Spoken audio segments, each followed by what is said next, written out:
नमस्कार एवरीवन, आप सभी का स्वागत है। यहाँ पर आज हम बात करेंगे आज की प्रमुख अपडेट के बारे में। सबसे पहला यहाँ पर आपका अपडेट है एसएससी भर्ती को लेकर। तो एसएससी के द्वारा यहाँ पर जो भी भर्तियाँ कराई जानी हैं, जो भी भर्तियाँ हो रही हैं, उनका इन्होंने पूरा अपना कैलेंडर जारी कर दिया गया है, जो एक बहुत अच्छी बात है, ठीक है। तो एसएससी ने भर्ती परीक्षाओं के परिणाम की संभावित तिथि यहाँ पर जारी की। तो पूरा चीज़ यहाँ पर इन्होंने अपना बता दिया है। तो कर्मचारी चयन आयोग की 4 बड़ी परीक्षाओं के परिणाम जारी करेगा। इसमें कंबाइंड ग्रेजुएट लेवल परीक्षा 2019 का अंतिम परिणाम भी शामिल है। तो ये आपका 15 फरवरी को आने की इसकी उम्मीद है। शुक्रवार को एसएससी की ओर से परीक्षा परिणाम जारी करने की संभावित तिथियों का ऐलान यहाँ पर किया गया है और एसएससी ने इससे पूर्व भी भर्ती परीक्षाओं के परिणाम जारी करने की संभावित तिथि घोषित की थी। तो अधिकतर परीक्षाओं के परिणाम संभावित तिथि पर या उससे कुछ दिन पहले यहाँ पर जारी किए गए हैं, ये जारी कर दिए गए। केवल कांस्टेबल पुरुष महिला दिल्ली पुलिस परीक्षा 2020 का अंतिम परिणाम संभावित तिथि से लगभग 1.5 माह विलंब यहाँ पर घोषित हुआ है। बाकी आपकी आगामी महीनों में इन परीक्षाओं का परिणाम यहाँ पर घोषित होना उसके बारे में यहाँ पर बता दिया गया है। जैसे कि इसमें जो है कैलेंडर में सबसे पहले कंबाइंड ग्रेजुएट लेवल परीक्षा 2019 का परिणाम है, जो कि 15 फरवरी है। इसके अलावा यहाँ पर आपकी अन्य भर्तियाँ हैं जिनका परिणाम यहाँ पर जारी होना है। इसमें आपका यहाँ पर जो है कंबाइंड हायर सेकेंडरी लेवल परीक्षा 2019 का स्किल टेस्ट है। मल्टीटास्किंग स्टाफ परीक्षा 2020 पेपर 1 है। जूनियर इंजीनियर, ये सब आपकी भर्तियाँ यहाँ पर शामिल हैं। और इसके अलावा 10 मार्च को स्टेनोग्राफर ग्रेड सी और डी परीक्षा 2019 का स्किल टेस्ट का परिणाम भी जारी होगा। 15 अप्रैल को कांस्टेबल जीडी का यहाँ पर जो है आपका असम राइफल 2021 का जो कंप्यूटर आधारित परिणाम है वो यहाँ पर आपका एक अपडेट है कि बड़ी परीक्षाओं की क्यों नहीं जारी की जा रही, उत्तर कुंजी उठे सवाल। तो ये एक बहुत ही अच्छा सवाल है और ये सवाल पूछना बहुत ही ज़रूरी है। यूपीपीएससी पर साधा निशाना केवल सीधी भर्तियों के प्राप्तांक और कट ऑफ जारी किए जा रहे हैं। तो उत्तर प्रदेश लोक सेवा आयोग सीधी भर्ती के प्राप्तांक और कट ऑफ जारी करने का ढोंग कर रहा है। यह आरोप प्रतियोगी छात्रों ने लगाया है। उनका कहना है कि आयोग अगर पारदर्शिता के साथ भर्ती परीक्षा कराना चाहता है तो सबसे पहले पीसीएस, समीक्षा अधिकारी, सहायक समीक्षा अधिकारी जैसे प्रमुख परीक्षाओं के प्राप्तांक व कट ऑफ के साथ अंतिम उत्तर कुंजी भी जारी की जाए, जो कि बिल्कुल सही है। ठीक है। प्रतियोगी छात्रों ने सवाल उठाया कि अगर सीधी भर्ती का अंतिम चयन परिणाम जारी होते ही छात्रों के प्राप्तांक व कट ऑफ भी जारी कर दिए जा रहे हैं तो लिखित परीक्षाओं के माध्यम से होने वाली भर्तियों के प्राप्तांक और कट ऑफ जारी करने में क्या दिक्कत है। छात्रों का दावा है कि आयोग अगर प्राप्तांक और कट ऑफ जारी करेगा तो उसे अंतिम उत्तर कुंजी भी जारी करनी होगी। इसके साथ छात्र उत्तर कुंजी को चुनौती देते हैं तो आयोग के लिए जवाब देना यहाँ पर मुश्किल होगा। कुल मिला के आयोग ये पूरी तरीके से पारदर्शी बिल्कुल भी नहीं है, क्योंकि अगर आप जो है कट ऑफ नहीं देते हैं, आप यहाँ पर जो है बताते नहीं कि कितने नंबर पर किसका सिलेक्शन हुआ है, तो ये बहुत ही गलत बात है और ये बस मनमानी है आयोग का। ठीक है। तो प्रतियोगी छात्रों का कहना है कि सीधी भर्ती में लिखित परीक्षा नहीं होती है, सो उसमें उत्तर कुंजी जारी करने की जरूरत नहीं पड़ती है। सीधे इंटरव्यू के माध्यम से भर्ती होने पर प्राप्तांक और कट ऑफ को लेकर जो छात्र जो अभ्यर्थी हैं अपनी आपत्ति जो है दर्ज नहीं करा पाते हैं, जबकि लिखित परीक्षा के माध्यम से होने वाली भर्तियों में अभ्यर्थी मजबूती के साथ अपनी आपत्ति दर्ज करा सकते हैं। पारदर्शिता का दावा करने वाले आयोग को सबसे पहले पीसीएस, आरओ, एआरओ, प्रवक्ता अभियंत्रण सेवा जैसी प्रमुख परीक्षाओं की अंतिम जो उत्तर कुंजी है वो यहाँ पर जारी करना चाहिए, जो कि ये करता नहीं है। ठीक है। तो प्रतियोगी छात्र संघर्ष समिति के अध्यक्ष अवनीश पांडे का कहना है कि आयोग वर्ष 2015 से पहले तक अंतिम उत्तर कुंजी जारी नहीं करता था, जबकि उससे पहले ही आयोग की बैठक में उत्तर कुंजी जारी करने के प्रस्ताव पारित हो चुका था।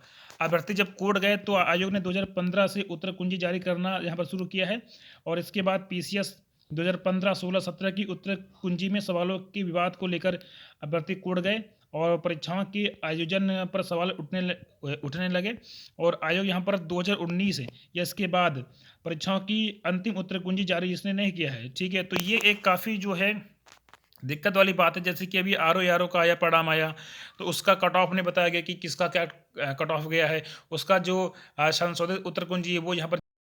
अगला यहाँ पर आपका अपडेट है कि आरआरबी भर्ती में आ चुकी हैं 2 लाख से अधिक शिकायतें सुझाव। तो यहाँ पर ये एक बड़ा आपका अपडेट यहाँ पर है, क्योंकि आप सभी को पता है कि यहाँ पर हुआ था प्रदर्शन वगैरह हुआ था और जिसको लेकर फिर यहाँ पर ये सब चीज़ें यहाँ पर की गई हैं। ठीक है। आगे देखेंगे। अगला यहाँ पर आपका एक अपडेट है कि यूपी सीडा की भर्ती में धांधली की, विजिलेंस जांच की तैयारी। यानी कि जहाँ-जहाँ पर धांधली हुआ वहाँ-वहाँ पर जाँच का तलवार जो है लटक रहा है।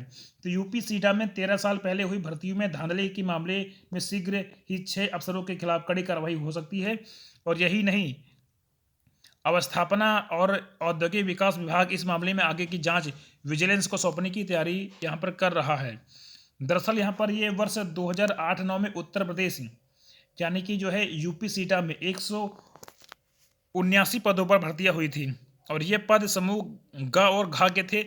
बाद में पता चला कि इन पदों पर अपात्रों को नौकरी दी गई है और नियुक्ति में नियम कायदे का पालन करने की वजह सिफारिशों को तरजीह दिया गया है। और इसमें कई चयनित अभ्यर्थी पूरी तरह से जो उनकी योग्यता है वो वहाँ पर योग्यता है ही नहीं। तो यहाँ पर ये सब चीज़ें देखने को मिली है और जिसको लेकर यहाँ पर कार्रवाई यहाँ पर हो सकती है, जो कि बिल्कुल सही है, क्योंकि अयोग्य लोगों को यहाँ पर नौकरी बिल्कुल भी नहीं मिलना चाहिए और जिन्होंने ऐसा किया है उन पे कार्रवाई पक्का होना चाहिए, बिल्कुल उन पे जो है केस चलना चाहिए। बाकी यहाँ पर देखिए एक और यहाँ पर आपका अपडेट है कि आपका कौन कौन सा नया भर्ती का विज्ञापन आया है। तो नैनीताल बैंक लिमिटेड में 100 पद आपके हैं, ये आपके मैनेजमेंट ट्रेनी और क्लर्क की विभिन्न पदों पर आपका ये भर्ती है। अगर आप इसके योग्य हैं, भरना चाहते तो आप इसको भर सकते हैं। आयु सीमा इसका 21 से 30 साल है, ठीक है। बाकी यहाँ पर आपकी ये पात्रता है, चयन की प्रक्रिया है, आवेदन की डेट अंतिम जो है 15 फरवरी 2022 तक है और ये इसका है ऑफिशियल वेबसाइट, यहाँ से आप इसको फॉर्म को भर सकते हैं। दूसरा यहाँ पर आपका है कि झारखंड लोक सेवा आयोग में यहाँ पर 38 पद है और इसको भी यहाँ पर आप लोग भर सकते हैं। अगर आप इसकी योग्य हैं तो आप इसको भर सकते हैं और यहाँ पर ये आपका इसका है वेबसाइट, ठीक है। इसके अलावा संघ लोक सेवा आयोग यूपीएससी में यहाँ पर 816 पद पर आपका भर्ती है। प्रारंभिक सिविल सेवा परीक्षा 2022, ठीक है। इसके बारे में तो आप सभी को ऐसे पता भी होगा। न्यूनतम 21 साल, अधिकतम 32 वर्ष। 1 अगस्त 2022 के अनुसार योग्यता वगैरह दिया गया है, चयन का पूरा तरीका दिया गया है, ठीक है। उसके बारे में आप लोग अपना डिटेल में भी इसका पूरा नोटिफिकेशन देख सकते हैं। और यहाँ पर आवेदन योग्य उम्मीदवार 22 फरवरी 2022 तक यहाँ पर ऑनलाइन आवेदन कर सकते हैं और ये इसका वेबसाइट है, यहाँ पर जाके आप इसका आवेदन कर पाएंगे, ठीक है। तो ये कुछ आपके नए भर्तियों के यहाँ पर विज्ञापन हैं जो कि यहाँ पर निकाले गए हैं। आगे यहाँ पर हम बात करेंगे आज का जो आपका लास्ट का अपडेट है यूपी SSC वीडियो री एग्ज़ाम 2022 को लेकर।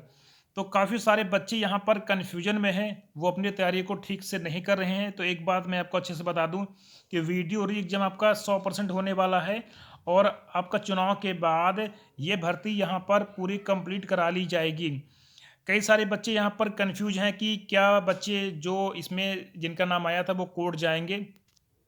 तो कई सारे बच्चों से हमारा भी बात हुआ है।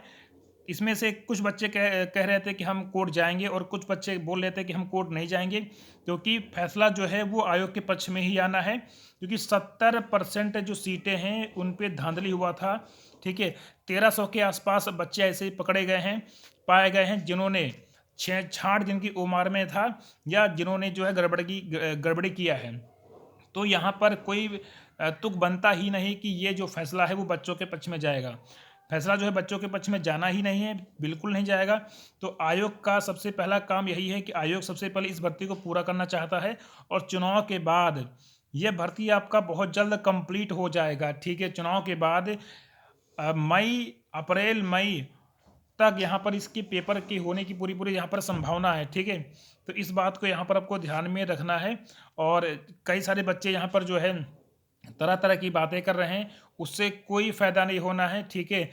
ये जो आपका फैसला आया है कोर्ट की तरफ से, चाहे बच्चा हाई कोर्ट डबल बेंच में जाए, चाहे बच्चा सुप्रीम कोर्ट में जाए, वहाँ पर जो फैसला है वो बदलने वाला बिल्कुल भी नहीं है, ठीक है।